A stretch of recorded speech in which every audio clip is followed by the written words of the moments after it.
కర్కాటక రాశి వారికి శుభయోగం అంటే ఏదైనా మంచి జరిగే అవకాశం ఉంది. స్థిరాస్తులు రావడం కానీ, లేదా ఆస్తి గొడవలు క్లియర్ అవ్వటం, కాంప్రమైజ్ అవ్వటం, కోర్టులో కేసు గెలవటం, లేదా ఆస్తి సమస్య పోవటం.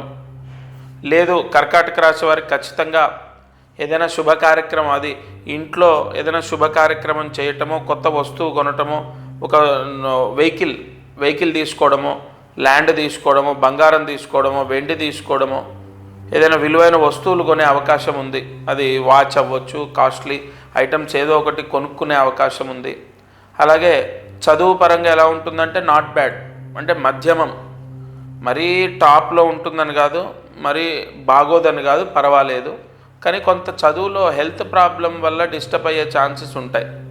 కర్కాటక రాశి వారికి పిల్లలకు కింద పడడం, దెబ్బలు తాకించుకోవడమో, ఏదో హెల్త్ ప్రాబ్లం రావడమో, దానివల్ల ఎగ్జామ్స్లో కొంత సఫర్ అయ్యే అవకాశాలు ఉంటాయి. అదొకటి క్లియర్గా మనకు తెలుస్తుంది.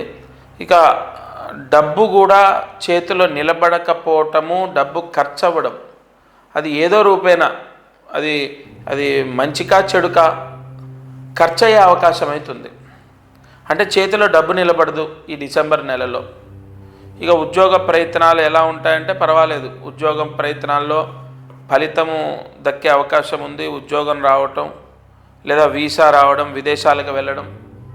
లేదు, కరెక్ట్గా మనం చూసుకున్నట్లయితే విదేశాల్లో ఉన్న వాళ్ళకు జాబ్ ప్రాబ్లం పోవటం, లేదా వీసా ప్రాబ్లం పోవటం.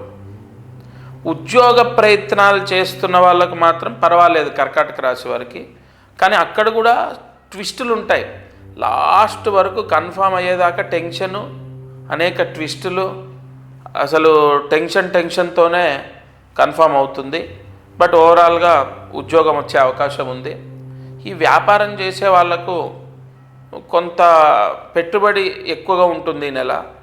బట్ ఓవరాల్గా నష్టమైతే రాదు, కానీ వ్యాపారంలో ఖర్చు ఎక్కువ ఉంటుంది. ఆదాయం వస్తుంది, వచ్చినట్టు ఖర్చు ఇంకో 10 రూపాయలు ఎగస్ట్రా ఖర్చు పెట్టే అవకాశమే కనపడుతుంది. పర్వాలేదు వ్యాపారం కూడా. ఇక అన్నీ పర్వాలేదా అంటే కొంచెం అలాగే ఉంది గ్రహస్థితి. మరీ చెడు లేదు, మరీ మంచి లేదు. ఇక్కడ పంచమ స్థానంలో చూసుకుంటే బుధుడు, శుక్రుడు ఉండడం, ఈ షష్టమ స్థానంలో సూర్యుడు, కుజుడు ఉండడం, ఈ షష్టాధిపతి మళ్ళీ వ్యయంలో ఉండడం మంచిదే. లోన్లు వస్తాయి, కొన్ని అప్పులు తీర్చుకునే అవకాశం ఉంటుంది, కొంత మంచి జరుగుతుంది. కానీ డబ్బులు చేతిలో నిలబడవు ఒకటి. అండ్ ముఖ్యంగా పిల్లలకు చదువులో డిస్టర్బెన్స్, ఈ 2 కనపడుతున్నాయి. మిగతా అంతా పర్వాలేదు. వ్యాపారం చేసే వాళ్ళకి మాత్రం చెప్పా కదా, లాభం రాదు. వ్యాపారం కొనసాగుతూ ఉంటుంది. బట్ మీకు వచ్చిన డబ్బు చేతిలో నిలబడకుండా ఖర్చు అయిపోతుంది. అది మాత్రం క్లియర్గా తెలుస్తుంది. కర్కాటక రాశి వారు ప్రతిరోజు వెంకటేశ్వర స్వామి అష్టోత్తరం చదవాలి, లేదా వినాలి. కొంతమందికి ఏంటంటే నాకు అష్టోత్తరం చదవడానికి నోరు తిరగట్లేదు, చదవడం రావట్లేదు. ఇప్పుడు మీకు తెలుగులో, హిందీలో, ఇంగ్లీష్లో అన్ని లాంగ్వేజెస్లో పీడిఎఫ్లు ఉన్నాయండి. మనం ఎవరినో అడగక్కర్లే. ఏదో షాప్కి వెళ్ళి మనము టైం అంటే లైక్ ఒక షాప్కి వెళ్ళి కొనుక్కోవాలా, ఇప్పుడు ఆ షాప్కి ఎవరు వెళ్తారా, టైం కుదరట్లేదు అని కూడా కాదు, అన్నీ ఫోన్లోనే వచ్చేసాయి, అన్నీ గూగుల్లో ఉంటాయి. స్తోత్రనిధి అనే యాప్లో ఉంటుంది, గూగుల్లో ఉంటాయి, పీడిఎఫ్లు ఉంటాయి. తప్పకుండా వెంకటేశ్వర స్వామి అష్టోత్తరాన్ని చదవాలి లేదా వినాలి ఒకటి.